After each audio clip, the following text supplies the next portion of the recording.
Hello and welcome to the Creative Corner in a new location indeed. We're up in Brisbane in Acacia Ridge, which is the new premises for 𝘾𝙧𝙚𝙧𝙣𝙚 Publishing and also the premises of 𝘾𝙧𝙧𝙧𝙗𝙧, which is now under the management of my cohort here, Flash. How are you, mate? Good. Not management though, leadership. Leadership, yep, Thank get that you. right, Ocean. Yes. What does it feel like to be here doing these? Well, this is the first one, so it feels different, but it also feels like we're home. It does, it's an extension of home, it's an extension of my lounge. Hence why I might be sleeping here a couple of times, you know, come here early. Yeah, well, we did purchase these couches thinking like we can't get them too comfortable because if we do, then we probably will sleep here. Yeah, well, it was about making comfort for the authors when they come here. So let's see how comfortable they are by introducing Katie MacDonald, the author of Ourimbah Road. How you doing, Kat? Well, I'm still awake. You are. What do you think of the couches? Is it comfortable? They are very comfortable, actually. Excellent, excellent. Well, after a very long journey of writing and publishing, we are here. The books are ready to be loaded up in your car. You've been getting some great feedback already. But before we start talking about this little darling here, let's give the viewers a bit of insight. Who is Kat? I grew up in Australia. My parents were born here. I've got Indigenous heritage on my mother's side, although given Australia's history, that wasn't something that we were really familiar with. So I grew up in Melbourne, in a regular family, and I think really looking back, it was the high times of the 70s. My dad was a really hard worker. My parents had both grown up from very poor backgrounds. My mum, being Indigenous, you know, their family had their own struggles. Pop had been to the war, had grown up on missions, was removed from his home as a child, and I think it was a fairly disruptive process. And the heyday of the 50s, when Mum was growing up, I think was very idealistic. And people of my generation growing up, I think that we were immersed in those ideals, but it was also a really changing time in the landscape and for Australia and really all over the world, because we were starting to talk about equality. There were huge changes happening in our, social settings. There was economic boom after the war, and it was good times. And my childhood was spent in backyards, having barbecues with loads of friends. Bare feet in the grass. Over bare feet, out in the street in the rain till, the light came on, and that's when you came home. So it was just so idyllic. And I think growing up like that, then moving into your adulthood, so much was changing and evolving.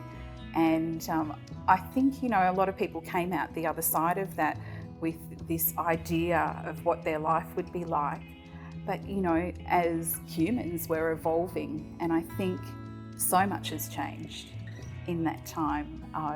Even the concept of what a family is looks completely different. And they're all changes that have had to happen. They've happened for reasons, because we don't all fit that mould. And I think, in the process of that, we're all finding our identity. And, for me, growing up in what was considered to be a white predominant household, there was always this process of an element of you that was trying to find the surface.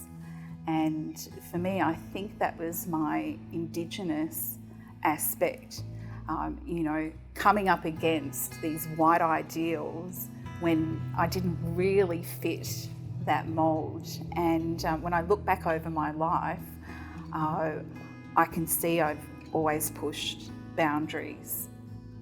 I've never done exactly what was expected of me. In fact, if I thought there was an expectation, I probably pushed against that. Because? Just because.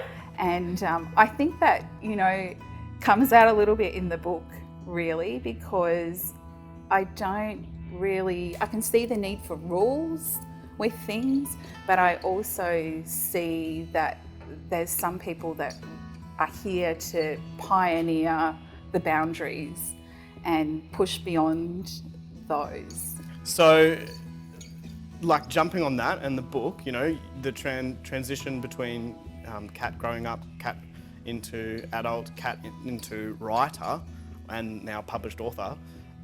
Where did the idea come from? Where did the concept for Ourimbah Road come from? The process of writing has always been there.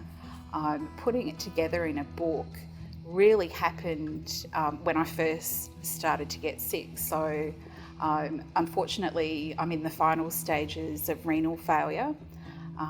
And I think with that diagnosis and, you know, the prognosis that followed, you've got, you know, 5 years to live kind of thing, really shocked me into thinking, what am I going to do? You know, I mean, first of all, your income's taken away from you. You know, your life is still trying to keep turning over. And I was having like nightmares and waking up, and then, you know, as you do when you're going through something in your life, laying there trying to process it, think about it. And I found the best thing to do was to start writing.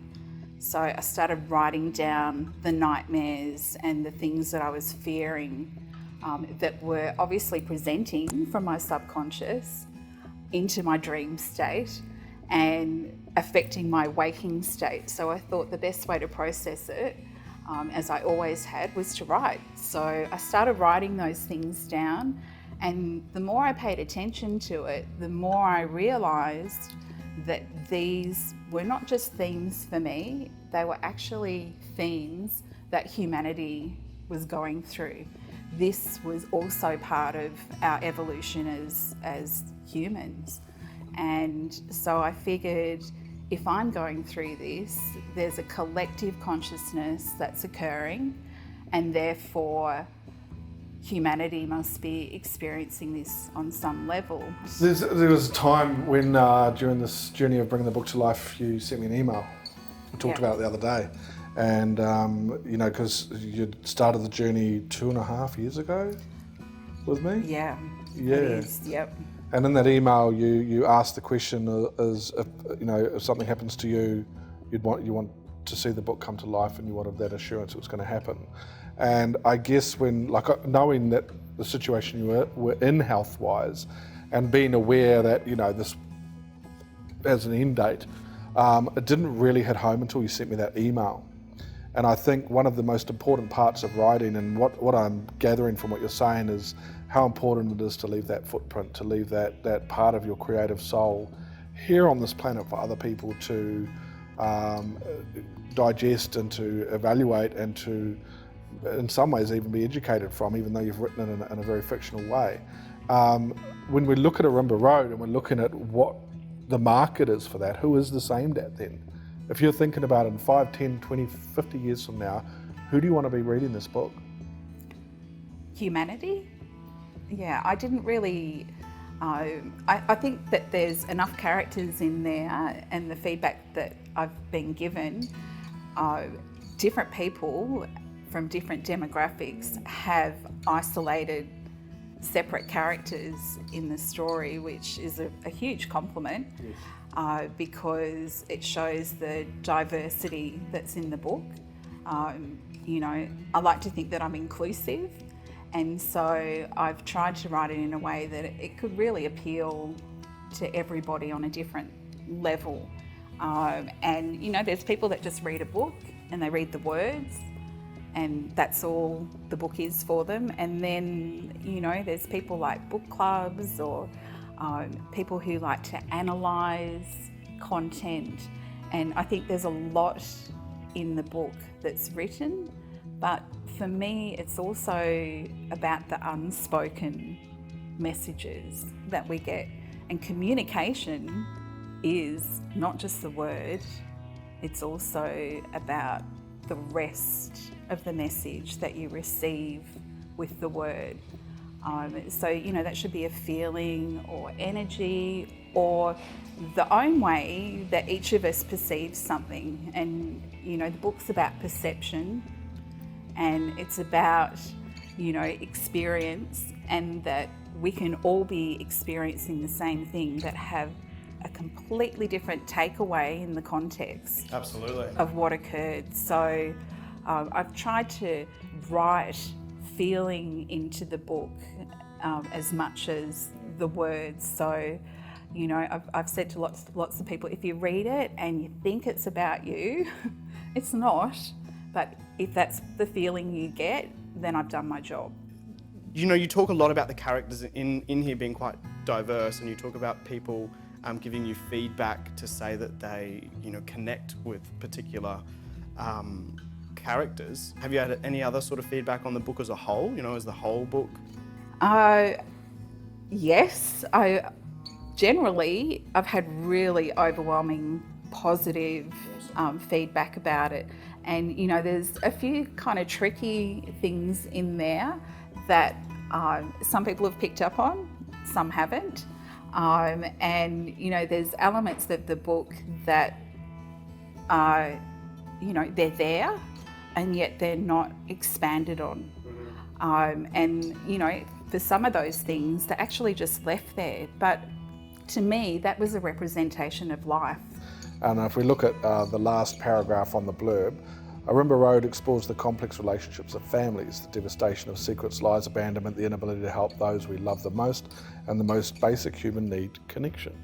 And I think that there's, especially in this day and age, like you said earlier, because as you were talking about the 70s and 80s, and I was born in 75, so I've got a familiarity of that time.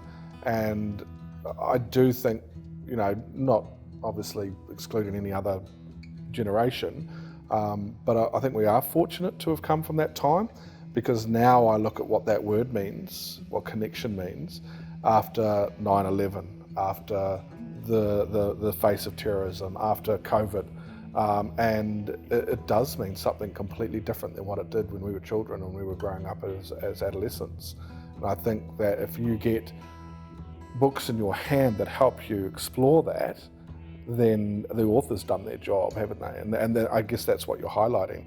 So is that what you want to achieve? Are you wanting that to come from people? I want to open up people's process to think about themselves and their relationships, their relationship with themselves, but also what is important to them, what connections are important, and how do you prevent isolation that's negative, because there's a difference. Some of us choose to be alone and we're comfortable in that space, and I learnt that a lot with going away flying. Lots of people didn't like the end of the day and in their hotel room on their own, away from their home. But for me, I found it, a sacred space to be in. You are such an interesting soul, and you have this perspective that's so refreshing. Like, I think the way that you look at life and at the world is not shared by a lot of people. And it definitely comes through in the book, and in the characters that are in the book. Is there something that you learned about yourself from the writing process? I did. I think overwhelmingly, now that the book's here, I've learned that book has probably been in the making for about 10 years. I think I wrote the first chapter, which was about Amelia sitting in the chair. That was the first chapter I wrote for the book, and it's actually somewhere in the middle. It's in the middle. Yeah, and I wrote that 10 years ago. And I think what I've learned is that if you have a purpose in life, you can circle it for as long as you need to, but it will keep coming back and reminding you. And I say that because every time anybody gave me a gift, a friend or a new acquaintance, and I might do something for them and they'd say, oh look, I got you this gift, they would give me notebooks. And when I was moving, I cleaned out all the literature and left the notebooks, and I had 3 sections just of empty notebooks, and I thought, whoa, The universe is telling you something. Telling me, hurry up and, write. And I kind of made a promise that day and said, look, if I get one more notebook, I'll promise I'll sit down and focus on writing that book. And in a couple of days, one of my closest girlfriends came up from Sydney and she said, look, I know you don't really need anything, but I saw this and I thought of you and I had to buy it. And I opened up this most beautifully bound, handcrafted notebook with handmade paper in it, and I was like, okay, I'm listening. I'll do it, I'll listen. And so I did start to, delve into the process a bit more then, and then it kind of got sidelined, as things do with life and family, and we've got grandchildren, so you take on all sorts of roles and you're busy. And I kept, this little nattering bird was in the back about the book, and then I got really sick. And I remember thinking, whoa, I've done all this processing, I've worked through all these issues and elements, and I was sure that I was like on the right track. Why is this happening? And I heard the voice in my head to write the book. And I realised at that moment that I would never have given myself licence to just stop and do what I was most passionate about.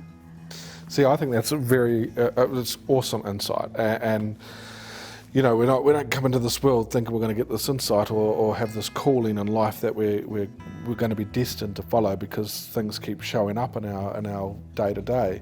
But it is there, and I think every single person on this planet is here for a reason and to achieve something. And you turn a blind eye to it as many times as you want, it'll still start showing up, and you can live your whole life never tapping over to that area, and then that's a shame. And I think back to that again, that email you sent to me. And listening to you now about when you really got stuck into the writing was when you got sick, and now you're sitting here today, and we've had conversations over the last week about where this book's going to go, and you're going to lead that, which is so cool. What about the publishing process? What did you learn about that working with us? That it's never ending. Whose fault is that? I don't think you're never completely happy. I'm sure I could sit down with that now and totally recraft it. Yeah.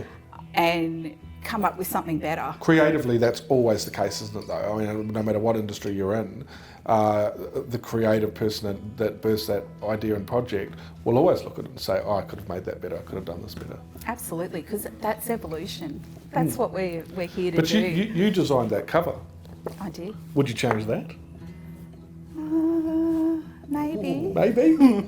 Too late now, girl. No, I really do love the cover, and I did quite a lot of research.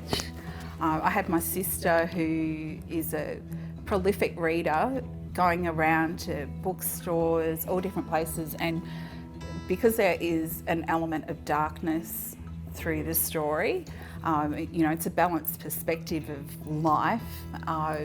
And so, she was taking photos of all the thriller sections, and all the spines were black or grey. The only colour that was really in them was yellow, and I did a lot of research on the meaning of colours in covers, and the books that sell the most have got red.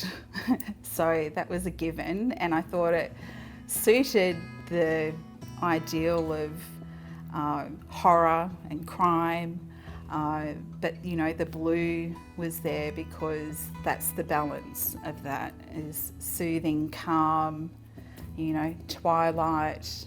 It works really well. It is very effective. I think actually my favourite part is the spine, because as you turn it around, the left side of it actually has the light coming in, and you start to see, you know, a glimpse of the possibility. And I think that life is like that. You know, we're caught up in the balance of what this is, and we get glimpses of the light, and we have a choice to focus on the chaos or the possibilities. We've got 2 more questions, and they're right off the topic of everything else we've been talking about. Oh, okay. I'll go first. As a creative, what would be your spirit animal and why? It would definitely be the turtle or the tortoise, because I think the tortoise won the race, not the hare. Yes. So I would say that, you know, sometimes I've got my head out of my shell and poking around and moving along, and the opposite to that, at times I've had to go into my home, shelter, you know, regroup, think about the process, and then keep going. And I could see the finish line. It was always there. I had all the encouragement, you know, from the sidelines, but I had to do each step. At your pace. At my pace. And really, that's the only pace that we can ever go. I think the important thing for me, and, you know, the book has been a wonderful focus to have something positive, something that you're achieving, you know, and also contributing. You know, the possibility of contributing something to humanity, leaving a legacy, and leaving something, you know, even for my family and my children, you know, my grandchildren. The books that arrived yesterday, my granddaughter Sienna, who has just asked me every single day, have you finished, Nan? Have you finished? Have you finished? I did say, if the book's a success, sure, I'll buy you a pony. So I think she's, you know, thinking about the pony as much as anything. But she has constantly been in the background. What can I do? Do you need me to type anything, or what do we, you know, how are we going to get this? So I let her open the box yesterday, and she opened it in front of everybody, and then she rang me later on and said, I'm just so pleased, Nan. And I think, you know, she has been with me through, she's actually the only person who has come to me with, you know, my dialysis treatments and sat through the whole process, like seen, you know, them putting the needles in your arm, the pain, the torture that it is sometimes. And, you know, she's sat through all of that with me. And, you know, I didn't want to lose sight of the message that would give her. I wanted her to see that it's normal to have challenges. It's normal to have, you know, concerns with your health, but you can't let that stop you from, you know, realising your dreams. And, you know, she has such a special place in my heart, and she, you know, has gone on then with a love of writing herself. And she tells me all the time that her teacher says, you're going to grow up and be a great writer like your Nan. And, wonderful. You know, she's done projects on who's your favourite author. Well, that would be my Nan. And so I think, you know, seeing her hold the book yesterday and realise that I was speaking the truth when I said, I'll get this done. You know, I wanted her to learn something from that you can be faced with challenges, but if you put a plan in place and you just make your way like the tortoise towards the end of the line, you will get there. You can achieve whatever you want in life. And I think, you know, that is the greatest legacy that you can leave for your children is to go beyond the challenge and be who you're meant to be. Love that. I love that, and I love that it was just, it's just so you. I'm always surprised, pleasantly surprised by the answers that authors come up with, because they're always different animals. They are. For completely different reasons, but it's just so you. So the next answer, please, that is so you. Obviously, we take ourselves very seriously with our superhero get-up. What superhero would you be? I know, I've got Cat in my name, so Catwoman's probably an obvious answer, and you did say that once. However, I think that really I'm probably more of a Jean Grey. Wow, So nice. she is like a phoenix that has a very spiritual context. So several lives, adapting, changing, evolving into something better, something enlightened, different. I think that she also has a lot of spiritual gifts, and all of that resonates with me. That's fantastic, and that never had an author say Jean Grey before. So we're always getting new superheroes coming out of authors during these interviews, which is great. Kat, I want to thank you so much. I'm so pleased we're sitting here today talking about you being a published author, hearing about your granddaughter. I know how important this is to you and to her, and it's an honour to be the publishers of this fantastic book, Ourimbah Road. Thanks for coming in today. You're welcome. And Ourimbah Road, just on that, Ourimbah is an Indigenous word which means man's spiritual journey. Love that, man's spiritual journey. So for you guys, you want to get a copy of Ourimbah Road, all you need to do is click on the link below, right along there, and also go and check out Kat on social media as well. Thank you so much for tuning in, and we will see you next time on The Creative Corner.